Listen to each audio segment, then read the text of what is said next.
well-regulated militia be necessary to the security of a free state, the right of the people to keep and bear arms shall not be infringed. Welcome to another edition of Bearing Arms, Cam and Company. My name is Cam Edwards. I'm glad to be with you today. Apologies, I was not with you on Thursday. I was driving up to D.C. on Wednesday afternoon for Cameron Gray's memorial service, former producer at NRA News and good friend. When I got a call from my wife, she was at a doctor's appointment, and she told me, okay, doctor wants me to come in tomorrow for some tests and a biopsy and stuff like that. So had to drop all of my plans for Thursday and take care of that. I know that a lot of you have been, following Missy's fight with cancer for almost 7 years now, and she is holding her own. So I do want to let you know that she's doing okay. She is recovering, and hopefully we'll figure out what else is going on here. It looks like the treatment that she's receiving is working for the tumors, but there's some other weird stuff happening that hopefully we'll be able to figure out in the not too distant future. So appreciate all of your thoughts and prayers. I really do. They absolutely mean a lot. Now listen, on today's program, we're going to be talking about what's going on in Washington State, including the bizarre and emotionally manipulative response from supporters of the new ban on so-called assault weapons. Before we get into that, however, I want to share with you a wonderful company and a new sponsor for our program located in the center of the military universe, Fort Bragg, North Carolina. At Defender Ammunition, you will never wait weeks for ammo. Whatever you see on the website is actually in stock, and it ships the very same day. This is a pretty patriotic bunch, too. They source every component they can from U.S. companies to ensure that your dollars are going to support companies right here at home. Yes, Defender has exceptionally priced, high-quality ammo, but they're also great folks who fight for the defenders of our country. Everyone employed at Defender Ammunition is either former military or military adjacent, and that's why they give back whatever they can to support charities for our beloved service members. Now, I've had the chance to fire some Defender Ammunition out in the field, literally my field, and I can testify that they are the kind of company that with quality products and American values that you'll want to support. The gun industry seems massive, but it gets a lot smaller when finding people with common American values. And if you want to try out some of their ammo for free, check out their brass exchange program. They encourage customers to trade in fired brass in exchange for a gift card. And as you can imagine, people love this, especially with how expensive everything is these days. So visit defenderammunition.com and get to know a gem of an ammo company in Fort Bragg, North Carolina. Check out all of the details on their brass exchange and more. And be sure to thank them for supporting Bearing Arms Cam and Company and go on to save on high quality manufactured ammunition. All right, so let's talk about what is happening here in Washington State. Governor Jay Inslee signing this ban on so-called assault weapons into law. There is a grandfather clause, so those who possess these battlefield weapons of war whose only purpose is mass murder get to keep them, which is odd if that's really what Jay Inslee thinks about these guns, but whatever. The lawsuits have already begun as well. Firearms Policy Coalition, Second Amendment Foundation filing suit within moments after this lawsuit has been filed. And, we've seen some polls around the country, including one earlier this week, showing support for a so-called assault weapons ban under 50% nationwide.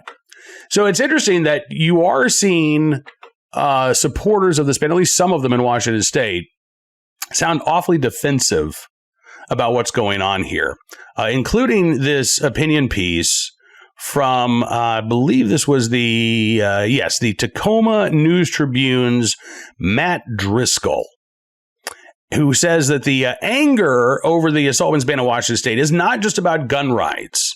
No. It's about selfishness, he says. That's right. Yeah, if you're opposed to this gun ban, well, you're just a selfish SOB who cares more about your supposed rights, in Matt's opinion, than you do about the lives of children. He writes, quote, "You know what? Forget about our fractured politics for a moment." While he continues to engage in our fractured politics.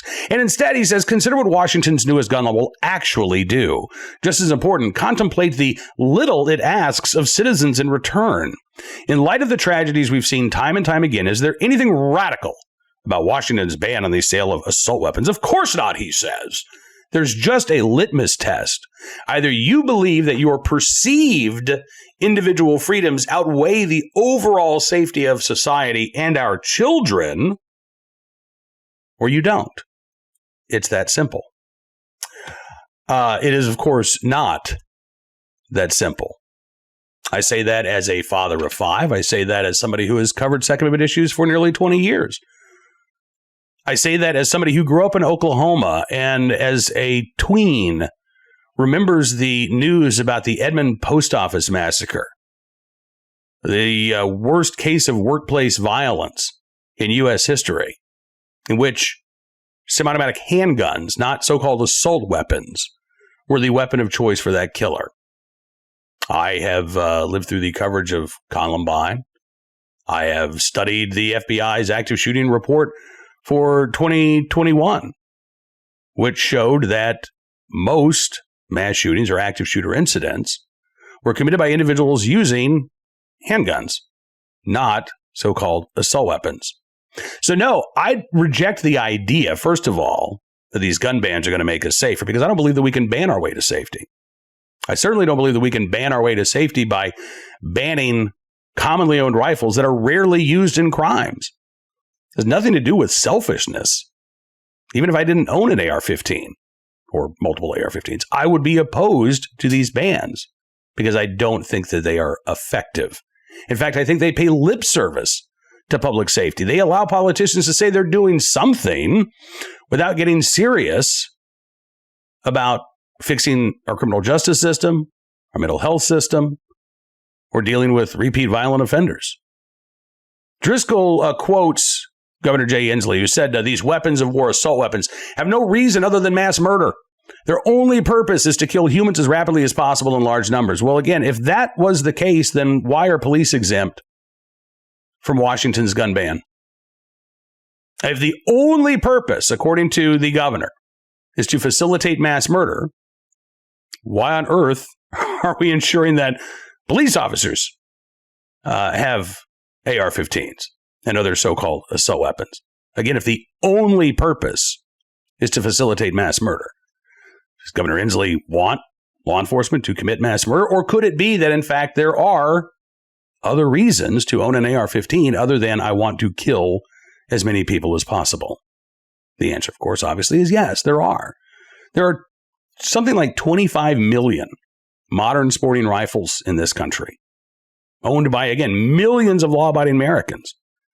And these guns are not used in a large number of crimes. In fact, according to the FBI, more homicides each and every year are committed with fists and feet than with rifles of any kind. We own these firearms for self-defense. We own them to hunt. We own them to recreate. We own them because it is our right. Now, that doesn't mean that we care more about our guns than our kids, as Driscoll claims. That's a false assumption. Many of us, including many of you listening today, own firearms precisely because you love your kids. And you want to be able to protect not only yourself, but your family, if God forbid you ever need a firearm. If someone comes in your house in the middle of the night, somebody tries to carjack you when you're at a stop sign, you have the right to armed self-defense. And Washington State's gun ban infringes on that right. But it also, again, impedes your ability to protect your loved ones. Driscoll says, it is amid this backdrop that opponents of Washington's ban on assault weapons trot out the same tired arguments in response. Guns don't kill people, they contend people do. And besides, the only ones likely to be affected by any new gun regulation are law-abiding citizens. Criminals are criminals after all, and no new regulation or restriction will solve all our problems. If somebody has the will to kill, they can find a way to do it, no matter what their weapon of choice. Are there elements of truth to these arguments, Driscoll says? Well, sure. Let's get out of the way now. For a mass shooting to happen, objectively, it takes somebody to pull the trigger. And yes, under the new law, responsible people looking to buy a weapon will have fewer options. There's also little question that reducing gun deaths in America will take more than new regulations. Without addressing the pain and despair that contribute to violence, you're only halfway there. But there's also, he says, what the research and common sense tells us, and juxtaposed with the me-first objections from the right, what the contrast reveals about the battling priorities at stake in our national gun debate shouldn't get lost in the noise. First of all, note that in the straw man arguments that Driscoll comes up with, there really isn't actually a me-first argument. There's not a me-first argument in the idea that, going back to his straw man argument, guns don't kill people, people do. Well, that's absolutely true. And that's not a selfishness argument, right? That's a reality argument. It's not a gun that pulls its trigger. A knife doesn't plunge into somebody's sternum all by itself. You need someone to commit that act of violence. The other argument that he raised, the only ones likely to be affected by any new gun regulation are law-abiding citizens. Again, and he admits that that's the case. So how is that a me-first argument? If you say, listen, this law that's supposedly designed to stop violent crime is actually going to impact law-abiding citizens instead, that's not a me-first argument. That's a you're pointing in the wrong direction argument. You're not doing what you claim you're going to accomplish because you're pointed in the wrong direction. Now, Driscoll says, we were talking about the data. He says, well, the data accumulated during the 10-year period when, quote-unquote, assault weapons were banned in the U.S. is mixed and complicated, as it usually is, if not inconclusive.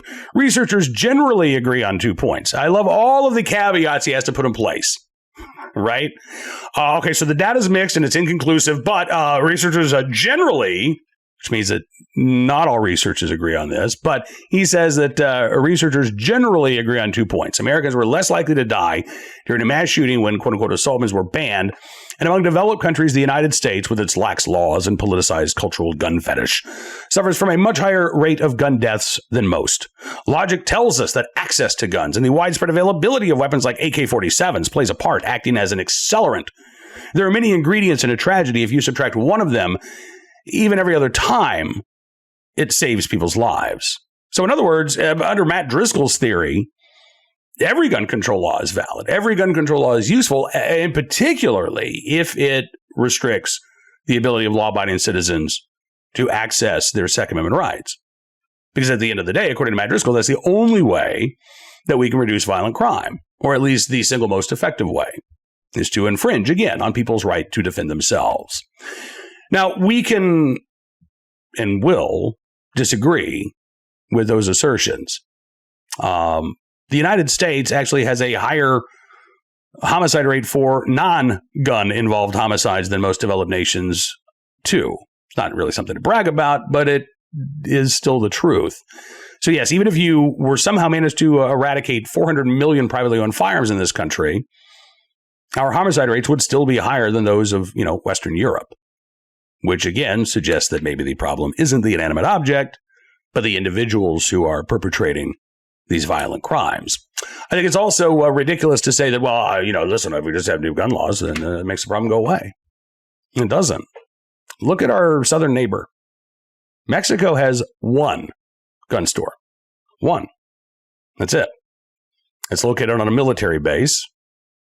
As a citizen of Mexico, you are entitled, upon the proper screening and review, of course, to go to that gun store on the military base and purchase a handful of models of firearms.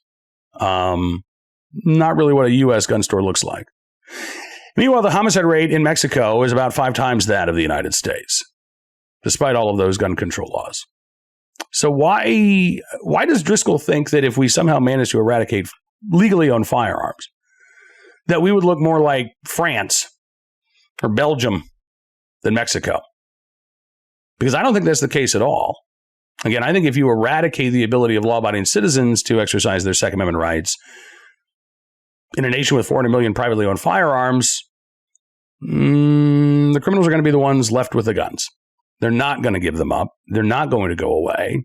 There would be an incredible imbalance of power between those who would illicitly obtain and use firearms in crimes of violence and, again, the 100 million plus Americans who were previously exercising their right to keep bear arms in self-defense, who would then be disarmed and helpless or be criminals themselves because they dared hold on to their guns. Again, this isn't selfishness. This is reality here. The reality is we're not going to ban our way to safety. If we did, well, when Washington, D.C. banned handguns, we would have seen evidence of violent crime dropping. That's not what happened between 1976 and 2008. In fact, after the Heller decision came down, homicides in Washington, D.C. came down as well.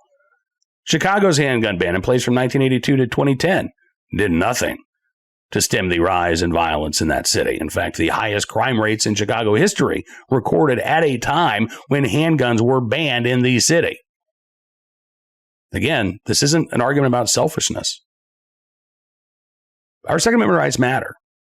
They are important. I think our rights are fundamental, and we should treasure them. But it's not an either or. You don't have to support your rights or your kids. You don't have to support your ability to keep and bear arms or public safety. You can do both. In fact, I'd say we're better off when we do both. When we recognize that another law slapped on the books doesn't necessarily make us any safer, particularly, again, when it restricts our rights to protect ourselves.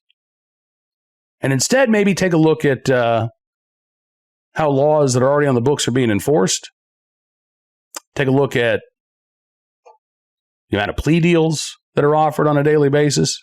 Take a look at what happens to repeat violent offenders. We could start there. Something that, by the way, I don't think Matt Driscoll, and I certainly don't think Democrats in Olympia want to talk about.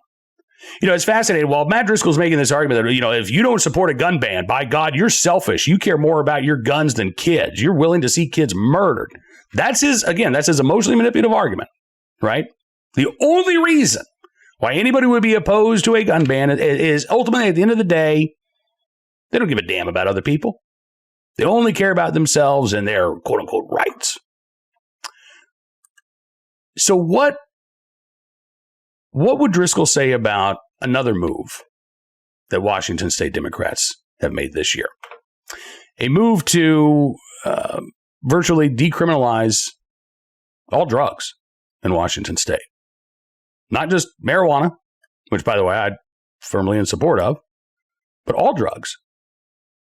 The Washington State Legislature acknowledged the public health, this is from, hang on one second here, let me get back to where I'm going. All right, here we go. This is from KIRO in Seattle, Washington. And they note that Seattle is the latest city in the state to tackle drug possession laws after state lawmakers could not agree on a compromise following a state Supreme Court ruling in 2021 that made the state's felony drug possession statute unconstitutional. It's been a misdemeanor ever since, but that is set to end, and drug possession will become legal statewide on July the 1st.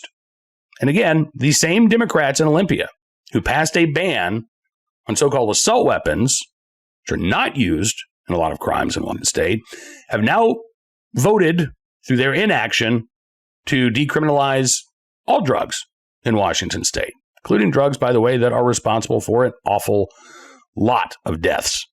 So KIRO in Seattle says that the city council is introducing their own local legislation, quote, acknowledging the public health crisis of substance abuse disorder and providing a new tool to engage those using drugs in public.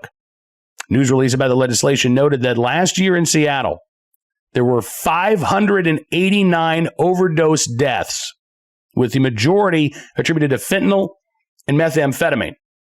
589 overdose deaths. That's more overdose deaths in Seattle than homicides in Washington State.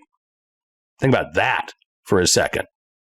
And again, rather than getting tough on the traffickers of illicit drugs, on those who are peddling these deadly cocktails, the same Democrats in Olympia who voted to ban so-called assault weapons voted to legalize, in essence, these deadly drugs. This new ordinance under consideration in Seattle would make using a controlled substance in public a misdemeanor outside of marijuana, but it does not cover drug possession. This press release says our hands-off approach to people using illegal drugs in public has resulted in rampant street crime and a death toll rivaling that of COVID-19 in Seattle. Complacency is no longer an option. Cities have laws and enforcement to dissuade activity that is harmful to oneself and to others, from speeding in school zones to unlawful possession of firearms, and public use of deadly drugs should be no exception. Again, public use, right? So as long as you're ODing in a home somewhere, or a restaurant, or a Starbucks bathroom, that's cool. No problem there. But just don't shoot up on the street corner. That's where the problem lies, according to the lawmakers in Seattle and in Olympia. So I would ask Matt Driscoll, if the only reason to oppose a ban on so-called assault weapons is because of selfishness, then what does it say about those Democrats who are now allowing drugs that have killed nearly 600 Seattle residents over the past year to legalize those drugs? Selfishness? Inattentiveness? Callousness? Or maybe Matt Driscoll would say, well, listen, banning drugs doesn't work. We've tried to ban drugs. We need a harm reduction approach. We need to deal with the root causes. We're never going to eradicate fentanyl from our society. So instead, we have to deal with these individuals who are addicted. We need to try to get them help. We need to try to ensure that there are consequences for drug traffickers. But listen, I mean, just trying to ban fentanyl and ban heroin and ban all these drugs, that's not working. That's what we hear from the left all the time, including a lot of those same folks who say that we then need to turn around and ban the most commonly sold rifles in America. Yeah. So in Washington State, they are doing a interesting experiment here. Banning AR-15s, legalizing fentanyl. And I got to tell you, Matt Driscoll may think it's unselfishness that is leading to these results. I think it is more a toxic blend of anti-gun idiocy, progressive politics, and a lack of common sense. But you know what? We'll check back in a year.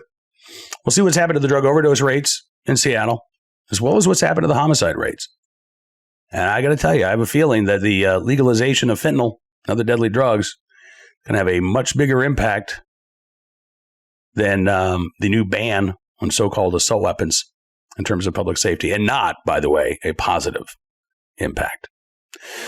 All right, let's turn our attention to today's Armed Citizen story, our good deed of the day, and our recidivist report. Before we do, however, we got to talk about what's going on with the banks. It is absolutely crazy these days. Can you imagine what this is going to do to the retirement savings of America? Now, I want to tell you what I heard from Augusta Precious Metals. Gold buying is on fire right now because people want gold IRAs to protect their retirement savings. And get this, if you have $100,000 plus saved for retirement, Augusta will pay you in pure gold to learn how gold IRAs can protect you. That is a big deal, a pure gold coin for free. So reach out to Augusta Precious Metals today and learn how you can get started with gold. Don't let bank failures get you down. Get this free gold and get some peace of mind. Just call 855-222-4997 to learn whether gold can help protect your retirement and get your free gold coin. That's Augusta Precious Metals at 855-222-4997. Again, 855-222-4997. So in today's recidivist report, we're taking a look at something that happened in Chicago. The website CWB Chicago, reporting on a man who fired shots and then killed a woman in a car crash out on felony bail. According to prosecutors, you might see the number 76 there on your screen. That's because CWB Chicago keeps track of the number of individuals who are out on felony bail who have been arrested and accused of committing more violent crimes. And this is number 76 this year. Although this case goes back to 2021. As they report, it was October 3rd, 2021, when a Toyota Camry rolled to a stop at a red light at DeMen and Irving Park. Driver fired several shots at a car that was 2 lanes over, then sped away, only to run a red light a half mile down the road, and they collided with an SUV, killing a woman inside. The driver then got out of that car and then ran away. On Wednesday of this week, prosecutors said 38-year-old Alonzo Wilson was the person who fired those shots and killed 37-year-old Janelle Gardner in the car crash. And they said that Wilson was out on felony bail for a Class X narcotics charge at the time. He had skipped court about 10 days earlier. He also, by the way, had 4 previous felony narcotics convictions. Now he's charged with murder during the commission of a forcible felony, aggravated discharge of a firearm, as well as failure to report an accident involving death. I don't know why he's not being charged with felon in possession of a firearm. But as CWB Chicago reports, he is the 76th person accused of killing or trying to kill someone in Chicago during 2021 while out on felony bail. The cases involve at least 113 victims, 32 of whom died. During Wednesday's hearing, his public defender said that Wilson's been working as a busboy for about 2 years. No violent crimes in his background, although he, again, has the multiple drug arrests.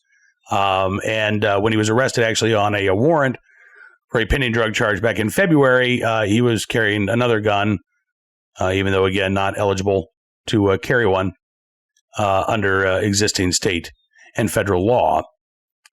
As CWB Chicago points out, the actual number of murders and shootings committed by people on felony bail is undoubtedly much higher than the numbers that they've been able to report. Since 2017, they say, the Chicago Police Department has made arrests in less than 5% of non-fatal shootings and only 33% of murders, according to the city's data. Think about that. In the past 6 years, 95% of the non-fatal shootings in Chicago have gone without charges. 2/3 of the homicides in Chicago don't result in an arrest or a criminal conviction. And yet, again, what did Democrats in Springfield spend their time on this year? After imposing all kinds of bail reductions and other criminal justice reforms, quote unquote, that were designed to enable and protect those accused of violent crimes, and often at the expense of their victims. They didn't look at these numbers and say, God, this is awful. We got to do something to make sure that there are more officers on the street. We got to do something to maybe bolster the witness protection program so that people are not afraid to speak out and speak up out of fear of retaliation. No. We got to ban magazines. We got to ban assault weapons. Even if it's constitutionally questionable, even if we know we're going to get hauled into court, that's what they spent their time, their resources on. And I'd say that this is selfish on the part of politicians because they're looking more at that press release. They're looking more for public relations than they are public safety. Because while they're wasting time passing ineffective and unconstitutional gun control laws, criminals are literally getting away with murder. Not just some of the time, most of the time. And when it comes to non-fatal shootings, 5% of the time, maybe, there are legal consequences. And what do those legal consequences look like? When 97% of cases end in plea bargains and only 5% of non-fatal shootings are getting charged in the first place, yeah, if you get caught in Chicago having shot somebody, first of all, you probably did something wrong if you got caught, right? Because most of the time, people are getting away with it. But even when you're arrested, the odds are in your favor that a plea deal will be offered, and it will be on terms that are very favorable to you as the defendant. Again, it's not selfishness that makes me opposed to these gun control laws. Yeah, we have a right to keep and bear arms, and I don't want to see that right taken away. But when it comes to public safety arguments, I think gun control is the least effective way of trying to aid public safety. So no, why would I support something that I don't believe is effective and I do believe is unconstitutional?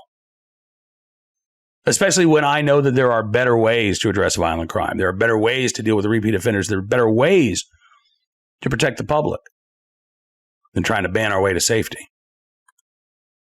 Speaking of self-defense, let's talk about today's armed citizen story from Philadelphia, by the way, where Democrats in Harrisburg on a House committee have advanced several gun control proposals, including a red flag law, universal background checks, a lost or stolen measure that would actually criminalize the victims of violent crime if they don't report their firearms lost or stolen within 72 hours. Thankfully, in Philadelphia, you also do have a number of armed citizens, growing number of armed citizens. And one lawfully armed citizen was able to protect himself during an attempted armed robbery earlier this week. According to authorities, a 25-year-old man with a concealed carry permit was walking in the area of 15th Street and 70th Avenue just before 7 p.m. on Tuesday night when a 32-year-old identified as Jamal Reeves got out of a burgundy Ford sedan and announced a robbery while pointing a gun at the armed citizen. Philadelphia Chief Inspector Scott Small says the 25-year-old then pulled out his own gun, fired multiple times, striking Reeves 3 times in the torso. An unidentified woman inside the sedan then drove off. Reeves was taken to a local hospital where he was pronounced dead at 7:23 p.m. on Tuesday. Police department spokesperson said on Wednesday that the 25-year-old not expected to face charges because, again, lawfully armed and acting in self-defense. 25-year-old described as a resident of the neighborhood. He waited at the shooting scene until police arrived. He was cooperating with investigators. Police, by the way, found 10 spent shell casings at the scene. It wasn't clear whether Reeves had fired any shot. We've seen, judges say, well, bans on large capacity magazines, they're fine because, the average defensive gun use, less than 3 rounds are fired. So, I mean, if the average defensive gun use involves less than 3 discharges, then a 10-round magazine should be plenty. In this case, sounds like the concealed carry holder may very well have emptied his 10-round magazine. Thankfully, there was one assailant, but we've seen, plenty of stories here, armed citizen stories, involving multiple attackers, multiple assailants, and a single armed citizen. In which case, 10 rounds might not nearly be enough to respond to the deadly threat that is presented. In this case, I'm glad that the armed citizen is okay and unharmed, and that 10 rounds was enough for him to protect and defend himself. No word on any arrests of the armed robber's accomplice. And again, given the clearance rate in Philadelphia, don't know that we will actually get any news on that. But hopefully, maybe with the help of surveillance cameras, they can identify the license plate. Chances are that car was stolen, but we'll keep our eyes open for any details to this story if and when they become available.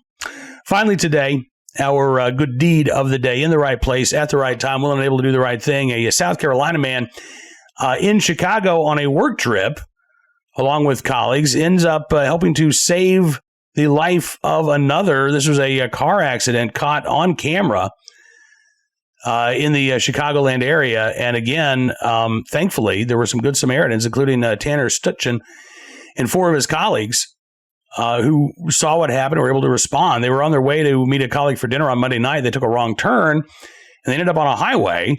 That put them right alongside a crash on Route 53. As they were driving towards the crash, they decided, we can't just drive by. We got to stop. Tanner Stutchin says without hesitation, like I couldn't believe it, just took off and we went for it. The 5 men in the car split up to tend to the drivers in both cars. One of those vehicles actually engulfed in flames. Stutchin says they couldn't see through the shattered windshield because of the fire inside, but when they opened the front door, they realized that somebody was still in the vehicle. Jarrett Powers tried to get the driver out of the car as the flames grew larger. Powers said he didn't want to move because it hurt so bad, but we kind of tried to move and he started to yell. He was in pain. At that point, the fire has engulfed almost every part of the car except for the driver's side.